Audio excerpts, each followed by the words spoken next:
Hi students, welcome to my channel Sanskrit walk by SK.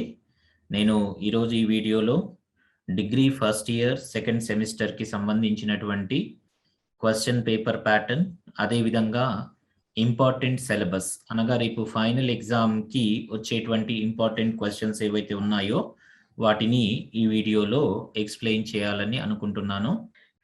అయితే మనకు second సెమ్కి సంబంధించినటువంటి degree first year second సెమ్కి సంబంధించినటువంటి question పేపర్ని 2 పార్ట్స్గా డివైడ్ చేయడం జరిగింది. అది పార్ట్ ఏ, పార్ట్ బి. ఓకేనా? ఈ పార్ట్ ఏలో మొత్తం 6 క్వశ్చన్స్ ఇస్తాడు. ఈ 6 క్వశ్చన్స్లో నుండి 4 క్వశ్చన్స్ని మనం ఆన్సర్ చేయాలి.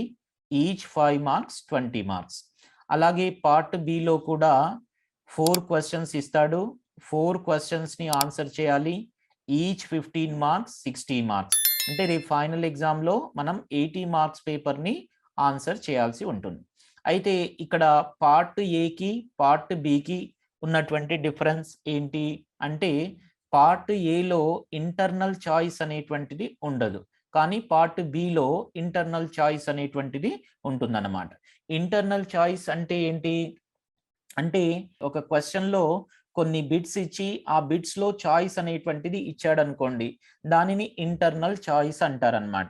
అలా కాకుండా ఒక క్వశ్చన్లో బిట్స్ ఇచ్చి వితౌట్ చాయిస్ అన్ని బిట్స్ని ఆన్సర్ చేయమన్నాడు అనుకోండి, దానిలో మనకు ఇంటర్నల్ చాయిస్ అనేటువంటిది లేదు అని అర్థం అన్నమాట.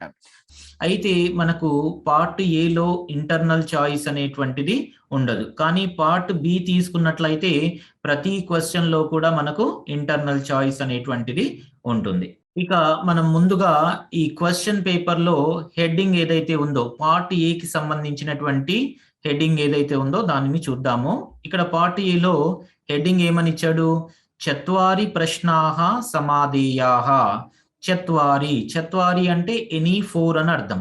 అంటే ఏవైనా 4 ప్రశ్నాః అంటే ప్రశ్నలకు, సమాధేయాః అంటే సమాధానాన్ని రాయండి అంటున్నాడు. ఓకేనా? ఇక్కడ చత్వారి అని చెప్పి మెన్షన్ చేయడానికి గల కారణం ఏంటి అంటే, ఇందులో మొత్తం 6 క్వశ్చన్స్ ఇస్తాడు. అవుట్ ఆఫ్ 6 మనం ఎన్ని ఆన్సర్ చేయాలి? ఓన్లీ 4 క్వశ్చన్స్ ని మాత్రమే మనం ఆన్సర్ చేయాలి. అందుకొరకే ఇక్కడ ఏమని ఇచ్చాడు?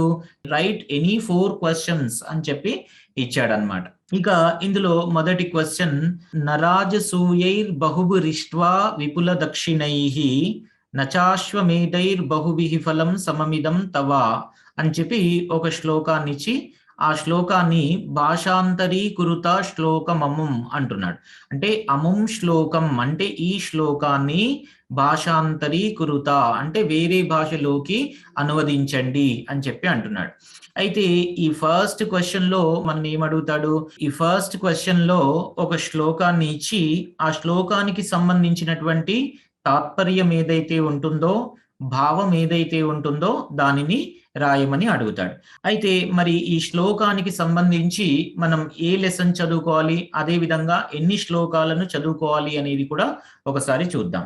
ఫస్ట్ క్వశ్చన్ కి సంబంధించి మనకు పోయట్రీలో సక్తుప్రస్థస్య మహత్వం అనేటువంటి ఒక లెసన్ ఇచ్చాడు. ఈ సక్తుప్రస్థస్య మహత్వంలో మొత్తం 54 శ్లోకాస్ ఉన్నాయి. అయితే ఈ 54 శ్లోకాలలో నుండి 45 to 54 శ్లోకాస్ ఏవైతే ఉన్నాయో ఆ శ్లోకాలలో నుండి రేపు ఫైనల్ ఎగ్జామ్ లో ఒక శ్లోకాన్ని తాత్పర్యానికి అడగడం జరుగుతుంది. కాబట్టి మీరు ఈ సక్తుప్రస్థస్య మహత్వంలో నుండి చివరి 10 శ్లోకాలైనటువంటి 45 to 54 వరకు ఉన్నటువంటి శ్లోకాస్ ఏవైతే ఉన్నాయో వాటికి సంబంధించినటువంటి తాత్పర్యాన్ని ప్రాక్టీస్ చేయాలి. నెక్స్ట్ సెకండ్ క్వశ్చన్ ఏమిచ్చాడు? శత్రుమున్మూలయేత్ ప్రాజ్ఞః తీక్ష్ణం తీక్ష్ణేన శత్రునా అని చెప్పి ఒక సెంటెన్స్ ఇచ్చి ఇక్కడ ఏమంటున్నాడు? వాక్యమిదం ససందర్భం వ్యాఖ్యాత అంటున్నాడు.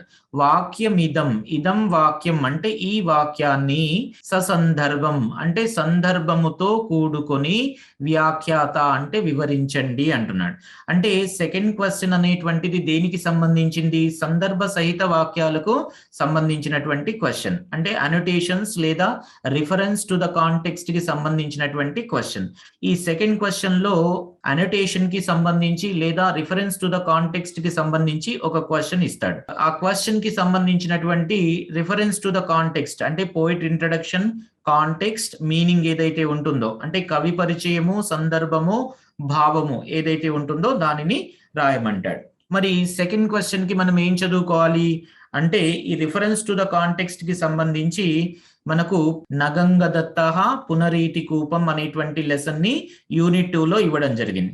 ఈ యూనిట్ 2 లో ఉన్నటువంటి ఈ నగంగదత్త పునరీతి కూపం అనేటువంటి లెసన్ ఏదైతే ఉందో ఆ లెసన్ లోని 8 అనోటేషన్స్ ని మనం ప్రాక్టీస్ చేసినట్లయితే, సందర్భ సహిత వాక్యాలను మనం ప్రాక్టీస్ చేసినట్లయితే ఈ సెకండ్ క్వశ్చన్ ఏదైతే ఉందో దానిని ఆన్సర్ చేయగలుగుతాం. నెక్స్ట్ థర్డ్ క్వశ్చన్ ఏమిచ్చాడు? శ్లోకమముం పూరయత. అముం శ్లోకం అంటే ఈ శ్లోకాన్ని, పూరయత అంటే పూరించండి అంటున్నాడు. ఈ శ్లోకాన్ని పూరించండి అంటున్నాడు. అంటే ఇది థర్డ్ క్వశ్చన్ అనేటువంటిది శ్లోక పూరణానికి సంబంధించినటువంటి క్వశ్చన్. శ్లోక పూరణము అంటే అర్థం ఏంటి? ఒక శ్లోకానికి సంబంధించినటువంటి మొదటి పదాన్ని చివరి పదాన్ని ఇచ్చి ఆ శ్లోకాన్ని కంప్లీట్ చేయమని అడగడం ఏదైతే ఉంటుందో, ఆ శ్లోకాన్ని పూరించమని అడగడం ఏదైతే ఉంటుందో దానిని శ్లోక పూరణము అంటారనమాట. ఓకేనా? అయితే ఈ థర్డ్ క్వశ్చన్ కి సంబంధించి రేపు ఫైనల్ ఎగ్జామ్ లో మనం ఏ లెసన్ లో ఉన్నటువంటి శ్లోకాలను చదువుకోవాలి, అదే విధంగా ఎన్ని శ్లోకాలను చదువుకోవాలి అనేటువంటిది కూడా ఒకసారి చూద్దాం. ఈ థర్డ్ క్వశ్చన్ కి సంబంధించి అంటే శ్లోక పూరణానికి సంబంధించి రేపు ఫైనల్ ఎగ్జామ్ లో దైవాసుర సంపద్విభాగ యోగ అనేటువంటి లెసన్ లో నుండి మొదటి 8 శ్లోకాలు ఏవైతే ఉన్నాయో 1 to 8 శ్లోకాస్ ఏవైతే ఉన్నాయో వాటిలో నుండే ఒక శ్లోకాన్ని ఇవ్వడం జరుగుతుంది. కాబట్టి మనం ఏం చేయాలి? శ్లోక పూరణానికి సంబంధించి ఈ దైవాసుర సంపద్విభాగ యోగ అనేటువంటి లెసన్ లోని మొదటి 8 శ్లోకాలు ఏవైతే ఉన్నాయో వాటిని మనము ప్రాక్టీస్ చేయాలి. ఇక నెక్స్ట్ ఫోర్త్ క్వశ్చన్ లోకి వెళ్దాం. Fourth question ఏమిచ్చాడు? స్త్రియో రక్ష్యాశ్చ పోష్యాశ్చ నత్వేవం వక్తుమర్హసి అని చెప్పి ఒక వాక్యాన్ని ఇచ్చాడు. వాక్యాన్ని ఇచ్చి ఇక్కడ క్వశ్చన్ ఏమని అడుగుతున్నాడు? వాక్యమిదం ససందర్భం వ్యాఖ్యాత. ఇదం వాక్యం అంటే ఈ వాక్యాన్ని, ససందర్భం అంటే సందర్భముతో పాటుగా, వ్యాఖ్యాత అంటే వివరించండి అని చెప్పి అంటున్నాడు. అంటే ఈ ఫోర్త్ క్వశ్చన్ కూడా రిఫరెన్స్ టు ద కాంటెక్స్ట్ కి సంబంధించినటువంటి క్వశ్చన్, అంటే సందర్భ సహిత వాక్యాలకు సంబంధించినటువంటి క్వశ్చన్. కాబట్టి ఇందులో కూడా ఒక సెంటెన్స్ ఇస్తాడు. ఆ సెంటెన్స్ కి మనం ఏం చేయాలి? ముందుగా కవి పరిచయం రాసి, తర్వాత సందర్భం రాసి, తర్వాత భావాన్ని రాయాలి. అంటే ఇంట్రడక్షన్, కాంటెక్స్ట్, మీనింగ్ అనేటువంటివి రాయాలి. మరి ఫోర్త్ క్వశ్చన్ కి మనం ఏం చదువుకోవాలి అంటే ఫోర్త్ క్వశ్చన్ కి సంబంధించి ఒక లెసన్ ఇచ్చాడు. ఏంటి ఆ లెసన్ అని అంటే సక్తు ప్రస్థస్య మహత్వం. అంటే మనం ఏ లెసన్ లో నుండి అయితే శ్లోక భావాలను నేర్చుకుంటున్నామో అదే లెసన్ లో నుండి ఒక రిఫరెన్స్ టు ద కాంటెక్స్ట్ అంటే ఒక సందర్భ సహిత వాక్యాన్ని కూడా అడగడం జరుగుతుంది. కాబట్టి ఈ ఫోర్త్ క్వశ్చన్ లో భాగంగా రేపు ఏం చేస్తాడు? సక్తు ప్రస్థస్య మహత్వం అనేటువంటి లెసన్ లో నుండి ఒక అనోటేషన్ ని ఇస్తాడు. అనోటేషన్ ఇచ్చినప్పుడు మనం ఏం చేయాలి? దానికి కవి పరిచయాన్ని, సందర్భాన్ని, భావాన్ని రాయాలి. ఇంకా నెక్స్ట్ ఫిఫ్త్ క్వశ్చన్ ఏమని ఇచ్చాడు? ఆచార్య పుల్లెల శ్రీరామచంద్రుడు కవిం ఉద్దిశ్య లిఖత. ఆచార్య పుల్లెల శ్రీరామచంద్రుడు కవిం ఉద్దిశ్య. ఆచార్య పుల్లెల శ్రీరామచంద్రుడు అనే కవిం ఉద్దిశ్య అంటే కవిని ఉద్దేశించి, లిఖత అంటే రాయండి అంటున్నాడు. ఇది మనము ఈ ఫిఫ్త్ క్వశ్చన్ లో ఏం చేయాలి? ఒక కవికి సంబంధించినటువంటి కవి పరిచయాన్ని ఇస్తాడు. ఆ కవి పరిచయాన్ని మనం రాయాలి. అయితే ఈ కవి పరిచయానికి సంబంధించి మనం ఏ లెసన్ చదువుకోవాలి, ఎన్ని కవి పరిచయాలు నేర్చుకోవాలి అనేది కూడా ఒకసారి చూద్దాం. ఓకేనా? ఈ ఫిఫ్త్ క్వశ్చన్ కి సంబంధించి ఓన్లీ ఒకే ఒక లెసన్ లో నుండి కవి పరిచయాన్ని కానీ లేదా షార్ట్ ఎస్సేని కానీ ఇవ్వడం జరుగుతుంది. అది ఏ లెసన్? వైజ్ఞానిక సంహిత. సో రేపు ఫైనల్ ఎగ్జామ్ లో ఈ వైజ్ఞానిక సంహిత అనేటువంటి లెసన్ లో నుండి ఈ వైజ్ఞానిక సంహిత అనేటువంటి లెసన్ రచించినటువంటి అంటే పాఠాన్ని రచించినటువంటి కవి అయినటువంటి పుల్లెల శ్రీరామచంద్రుడి గురించి కానివ్వండి, లేదా ఆ వైజ్ఞానిక సంహితకు సంబంధించినటువంటి బ్రీఫ్ స్టోరీ అంటే షార్ట్ ఎస్సే ఏదైతే ఉంటుందో షార్ట్ ఎస్సేని కానివ్వండి ప్రాక్టీస్ చేయాల్సి ఉంటుంది. అయితే జనరల్ గా ఈ 5th క్వశ్చన్ లో ఎక్కువ శాతము కవి పరిచయాన్ని అడగడానికి అవకాశం ఉంటుంది. కాబట్టి కవి పరిచయాన్ని పర్ఫెక్ట్ గా నేర్చుకొని దానితో పాటుగా బ్రీఫ్ గా షార్ట్ ఎస్సేని కూడా ఒకసారి మనం చదువుకున్నట్లయితే ఈ 5th క్వశ్చన్ అనేటువంటిది కంప్లీట్ అవుతుంది. Next 6th question. 6th question ఏమిచ్చాడు? సమాసనామ లిఖత. సమాసనామ లిఖత. సమాస అంటే సమాసము యొక్క, నామ అంటే పేరు, లిఖత అంటే రాయండి అంటున్నాడు. ఇందులో మొత్తము 5 సమాస పదాలను ఇస్తాడు. సమాస పదాలను ఇచ్చినప్పుడు మనం ఏం చేయాలి? అక్కడ ఇచ్చినటువంటి పదము ఏ సమాసానికి సంబంధించినటువంటిది అనేది గుర్తించాలి. గుర్తించి ఆ సమాసం యొక్క పేరును మనం రాయాలి. మరి దీనికి సంబంధించి మనం ఏం చదువుకోవాలి అంటే 5th యూనిట్ లో మనకు కొన్ని సమాసాలు ఇవ్వడం జరిగింది. ఆ సమాసాలన్నింటినీ కూడా మనము ప్రాక్టీస్ చేయాలి.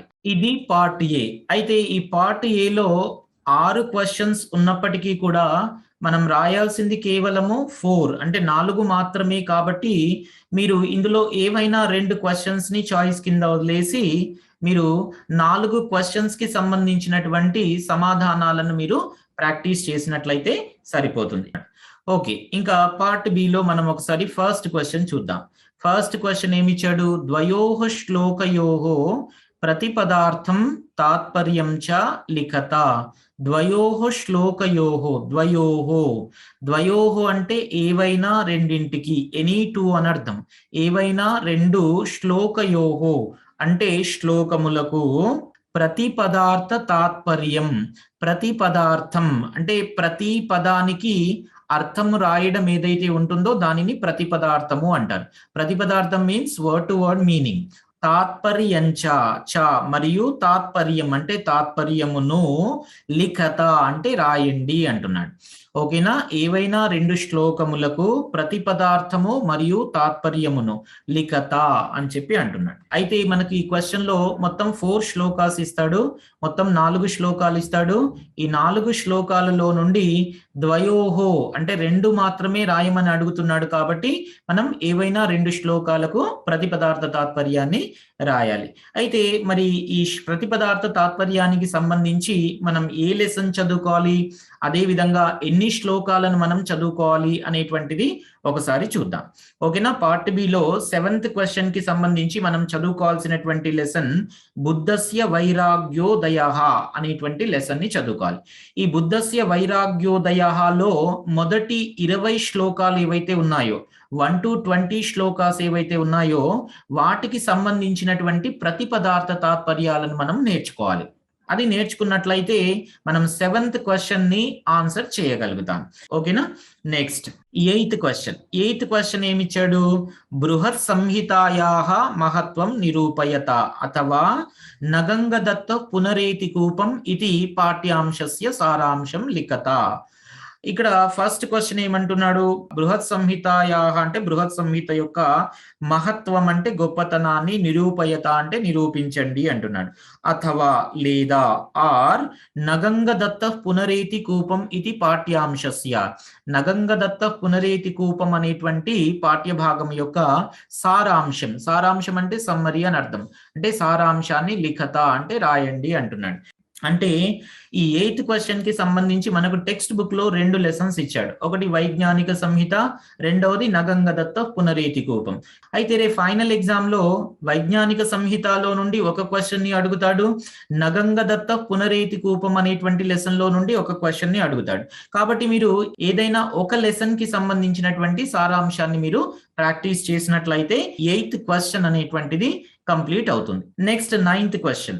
9th క్వశ్చన్ ఏమిచ్చాడు? త్రయాణం ధాతూనాం నిర్దిష్ట లకారానుసారం ధాతు రూపాన్ని లిఖత అంటున్నాడు. త్రయాణం అంటే ఏవైనా మూడింటికి అని అర్థం. త్రయాణం అంటే ఏవైనా మూడు, ధాతూనాం అంటే ధాతువులకు, నిర్దిష్ట లకారానుసారం అంటే నిర్దేశించబడినటువంటి లకారాలను అనుసరించి. లకారాలు అంటే ఏంటి? మనకు ఇంగ్లీష్ లో టెన్సెస్ అనేవి ఉంటాయి కదా, ఆ టెన్సెస్ ని ఇండికేట్ చేసేటువంటి వర్డ్స్ ఏవైతే ఉంటాయో వాటిని సంస్కృతంలో లకారాలు అంటారనమాట. సో నిర్దిష్ట లకారానుసారం అంటే నిర్దేశించబడినటువంటి లకారాలను అనుసరించి, ధాతు రూపాన్ని అంటే ఆ టెన్స్ కి సంబంధించినటువంటి రూపాలు ఏవైతే ఉంటాయో వాటిని లిఖత అంటే రాయండి అంటున్నాడు. అర్థమైంది కదా? త్రయాణం ధాతూనాం అంటే ఏవైనా మూడు ధాతువులకు, నిర్దిష్ట లకారానుసారం అంటే నిర్దేశించబడినటువంటి లకారాలను అనుసరించి అంటే టెన్సెస్ ని అనుసరించి, ధాతు రూపాన్ని లిఖత అంటే ధాతు రూపాలను రాయండి. ఈ 9th రోమన్ దేనికి సంబంధించింది అని అంటే ధాతు రూపాన్ని లేదా టెన్సెస్ కి సంబంధించినటువంటి క్వశ్చన్. అయితే ఇందులో ధాతువులు అనేటువంటివి రెండు రకాలుగా ఉంటాయి మనకు. పరస్మైపది, ఆత్మనేపది అని చెప్పి రెండు రకాలైనటువంటి ధాతువులు ఉంటాయి. అయితే రేపు ఫైనల్ ఎగ్జామ్ లో ఎలా ఇస్తాడు అని అంటే పరస్మైపదిలో నుండి మూడు లకారాలను అంటే మూడు టెన్సెస్ ని, అలాగే ఆత్మనేపదిలో నుండి మూడు లకారాలను అంటే మూడు టెన్సెస్ ని ఇస్తాడు. ఇలా మొత్తం 6 టెన్సెస్ ని అంటే 6 టెన్సెస్ ని ఇచ్చి 6 ధాతువులను ఇచ్చి ఏవైనా మూడు ధాతువులకు ధాతు రూపాన్ని రాయండి అంటాడు. కాబట్టి రేపు ఫైనల్ ఎగ్జామ్ కి మీరు ప్రాక్టీస్ చేసేటప్పుడు పరస్మైపదికి సంబంధించినటువంటి ధాతువులను కానివ్వండి లేదా ఆత్మనేపదికి సంబంధించినటువంటి ధాతువులను కానివ్వండి ప్రాక్టీస్ చేసినట్లయితే సరిపోతుంది. అయితే నా సజెషన్ ఏంటి అని అంటే ఆల్రెడీ మీరు ఇంటర్మీడియట్ లో పరస్మైపది ప్రాక్టీస్ చేసి ఉంటారు కాబట్టి పరస్మైపదిలో ఉన్నటువంటి ఆ 5 లకారాలు ఏవైతే ఉంటాయో అంటే ఆ 5 టెన్సెస్ ఏవైతే ఉంటాయో వాటిని ప్రాక్టీస్ చేసినట్లయితే మీరు ఈ 9th క్వశ్చన్ ని పర్ఫెక్ట్ గా ఆన్సర్ చేయగలుగుతారు. అలాగే గ్రామర్ ఎక్స్ప్లెయిన్ చేసేటప్పుడు దీనికి సంబంధించినటువంటి షార్ట్ ఫార్మ్స్ ని అలాగే ఏ విధంగా ఆన్సర్ చేయాలి అనేటువంటి విషయాన్ని డీటెయిల్డ్ గా నేను ఎక్స్ప్లెయిన్ చేస్తాను. ఇంకా లాస్ట్ క్వశ్చన్ 10th క్వశ్చన్ ఏంటి? అదో నిర్దిష్టేషు పంచపదానాం నామ నిర్దేశ పూర్వకం విగ్రహ వాక్యాన్ని లిఖత. అధో నిర్దిష్టేషు అంటే క్రింద ఇవ్వబడినటువంటి పంచపదానాం అంటే 5 పదములకు, నామ నిర్దేశ పూర్వకం అంటే నామాన్ని నిర్దేశిస్తూ అంటే ఆ సమాసం యొక్క పేర్లను రాస్తూ, విగ్రహ వాక్యాన్ని అంటే విగ్రహ వాక్యములను లిఖత అంటే రాయండి అంటున్నాడు. విగ్రహ వాక్యాలు అంటే ఏంది? సమాసం యొక్క అర్థాన్ని తెలిపేటువంటి పదాలు ఏవైతే ఉంటాయో వాటిని విగ్రహ వాక్యాలు అంటారు. సో క్రింద ఇవ్వబడినటువంటి సమాసాలలో 5 సమాస పదాలకు సమాసం యొక్క పేరును రాస్తూ విగ్రహ వాక్యాలను రాయండి అంటున్నాడు. ఇందులో ఏం చేస్తాడు? మొత్తం 10 సమాస పదాలు ఇస్తాడు. ఇందులో ఏవైనా 5 సమాస పదాలకు మనం ఏం చేయాలి? విగ్రహ వాక్యాన్ని రాసి ఆ సమాసం యొక్క పేరును రాయాలి. మరి ఈ క్వశ్చన్ కి సంబంధించి మనం ఏం చదువుకోవాలి? ఎన్ని సమాసాలు చదువుకోవాలి అంటే ఈ 10th క్వశ్చన్ కి సంబంధించి మనకు టెక్స్ట్ బుక్ లో మొత్తం 6-7 సమాసాలు ఉన్నాయి.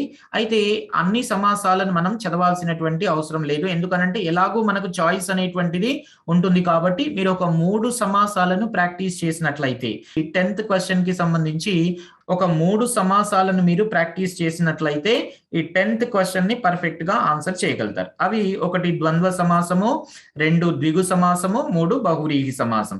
ఈ విధంగా రేపు ఫైనల్ ఎగ్జామ్ కి నేను ఏ క్వశ్చన్స్ అయితే చెప్పానో, ఏ ఇంపార్టెంట్ క్వశ్చన్స్ అయితే చెప్పానో వాటిని మీరు పర్ఫెక్ట్ గా ప్రాక్టీస్ చేసినట్లయితే 80 మార్క్స్ పేపర్ ఏదైతే ఉందో దానిని రేపు ఫైనల్ ఎగ్జామ్ లో పర్ఫెక్ట్ గా ఆన్సర్ చేయగలుగుతారు. ఓకేనా? అర్థమైంది కదా? Thank you.